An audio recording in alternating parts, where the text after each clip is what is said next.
So I was just having a conversation with my buddy Jason, and we were talking about the various ways people learn music, and some people learn it, very technically, very scientifically. And they go to school for it. They may go to college or Berkeley School of Music or whatever it is.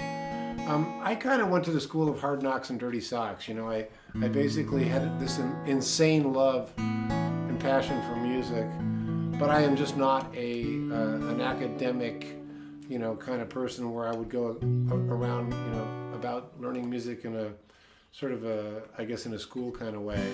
So my way to do it was to listen to records and listen to people that I really loved. At that time, the Beatles were coming out, and the Stones, and some great songwriters, and came up with Van Morrison and James Taylor and everybody else, Cat Stevens. So Jason was saying, well, okay, that being true, I know that. So give us an idea. Let's just write a song on the spot. So I'm going to write a song right now, okay, and just see what happens.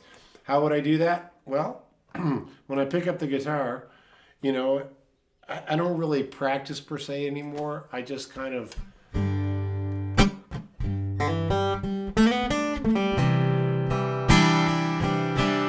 see what comes out.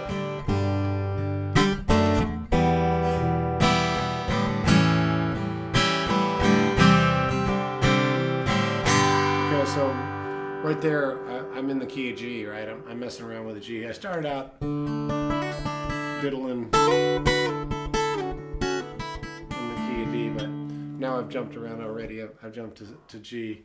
I think I'm gonna stay in G for now and try and write something and see if I can let you in on how it goes. So the question is, what mood am I in? Am I in like a slow blues mood? Am I in a up-tempo mood? Right now I'm in kind of a mid-tempo mood. Okay, I'm just thinking I want something.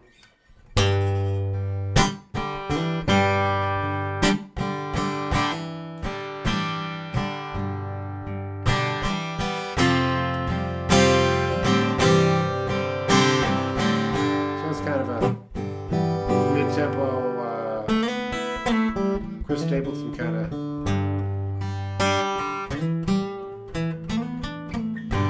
So I'm just kind of resting on that G.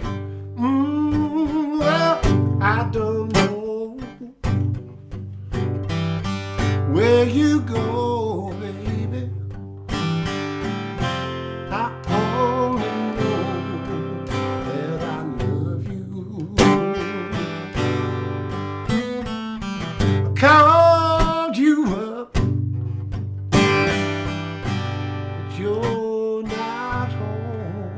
Now I'm sitting here in my room, nothing but the blues. So tell me, baby, do you feel like I do? 'Cause I've got to know.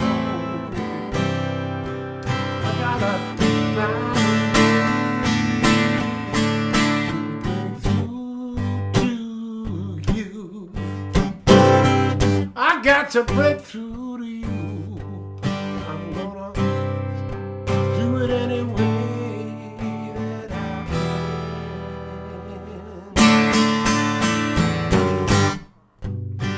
So that's what came out right there. I don't know.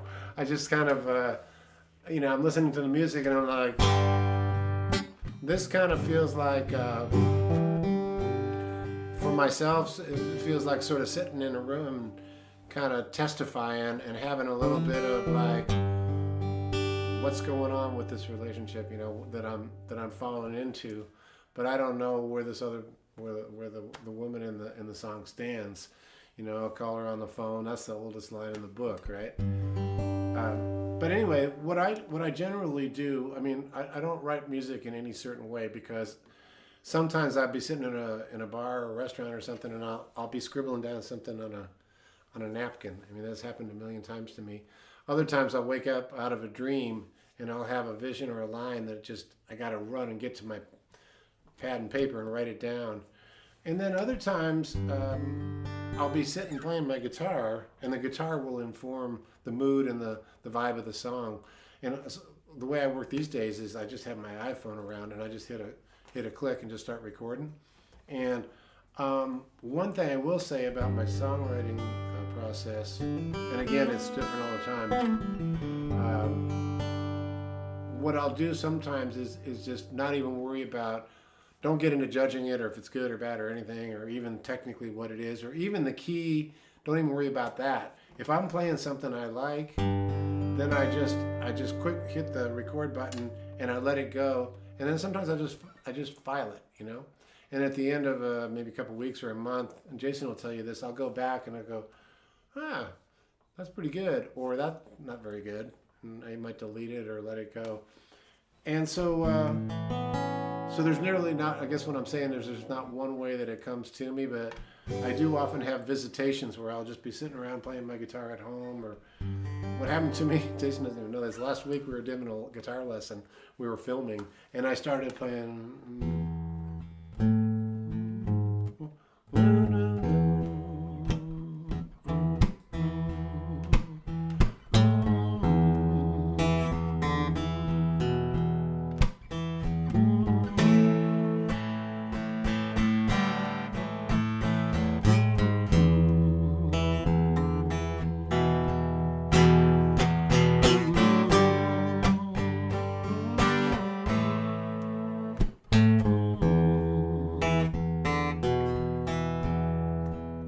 way down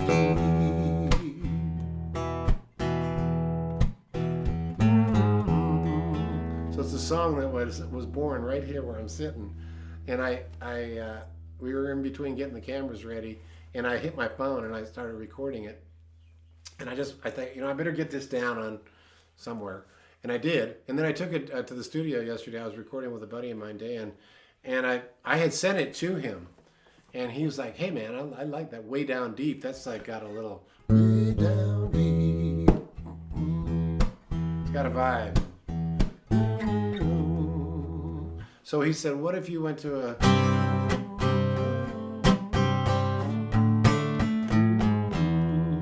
So we started collaborating on it, and yesterday we laid it down. So I guess my point is that songs come to me in many, many different forms. Sometimes, like I said, it could be a dream. It could be sitting right here and like I just did for you, and throw something out. But I can pretty much write on command. It doesn't mean it's going to be any good, but I can definitely, if you've got an idea, like I'll be sitting with a friend, I can definitely jump in and say, what about this? Or hey, try a major seventh chord, make it R&B. And the reason I can do that is because I have a vocabulary on the guitar and on keyboards and in my mind, and the history of songwriting, and also a really rich history of musicology, in that I've been listening to this stuff since I was yay high.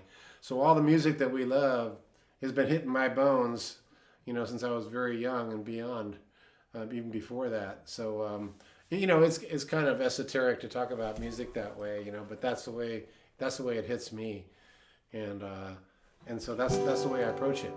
But I definitely approach songwriting, especially as I get on and do it more, with less judgment and more throw it up against the wall and see what sticks kind of attitude. Because what do you got to lose? That's the way I figure. I'm not into this. This is not a game of perfect for me. I've learned enough about music and guitar and performing that it's more about the emotional content and the vibe than any kind of perfect lick. Some of the best guitar playing I like is just very,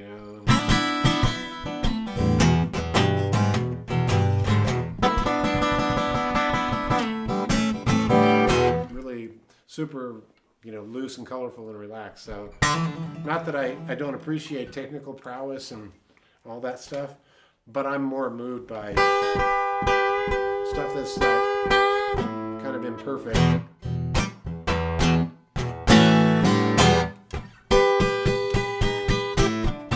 And I think a lot of people are that way. If you can capture a feeling and an emotion, then you're halfway there, in terms of. And then as far as lyrics, that's a whole other conversation.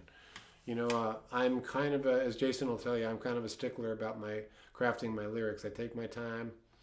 Muddy Waters once said, what is it? The boys don't like me because I speak my mind. The girls all love me because I takes my time. But I find that some songs will just, and I've heard other songwriters talk about the process this way. Some songs will just come through you. It's just like bam, it falls right out of the guitar or your voice or whatever. Other songs, for me anyway, I have to labor over sometimes. I could labor over a word. I've heard it said that Leonard Cohen, we were talking about the song Hallelujah, which is arguably one of the great songs of all time. He said that with songs, he would really pay attention to the lyrics and really sometimes, just labor over a certain lyric or a certain, set of lyrics or a line, and it really shows in his craftsmanship. But like he said, he gave up a lot to serve the pen and the ink and the page, in his life. That was his main thing. And so I kind of feel that way too, about music. I listen to the call when it happens. I pay attention. I'm not lazy about it in the sense that if I got to get up in the middle of the night and write a line down, hey, I can always come back to it later. And I've done that many times. Crave, the song, All the Things We Crave, that came to me in a dream, Careful what you wish for, careful what you say. I come back to haunt you, don't forget to pray, oh yeah. That song came to me in the middle of the night. All the things we crave, from the cradle to the grave, tears fall down like rain. Won't you help us to maintain all the things we crave? And what I was really going for on that song is I think I had been reading something about, it might have been a Buddhist text or something about, what causes us suffering is our attachment to our cravings, and we can all relate to that, whether it's a bowl of ice cream or whatever, that money down the road or whatever it is. That's where I was coming from with that one. But that came to me in a dream. So I think you got to pay attention as a creative to the muse. If you get visited by the muse, if you're fortunate enough, far be it from me to overjudge it or over criticize it. Just get it down on paper or get it down on whatever device is around. Go back to it later. If my experience is if something's worth keeping, I'll know. Like the cream rises to the top, honest to God. So the songs that are really worth the effort, they keep coming back to me and knocking on my door and saying, hey, this is good. You need to keep going with this one. And then the other thing is I really enjoy collaborating with other writers. I'm good with that. I'm not territorial when it comes to ownership or any of that stuff. I think it's good to mix it up and get other people's ideas. Don't be afraid to have other influences in there. But that's just me. Everybody's different with that thing. So that's my take on songwriting for today. We'll see you down the road.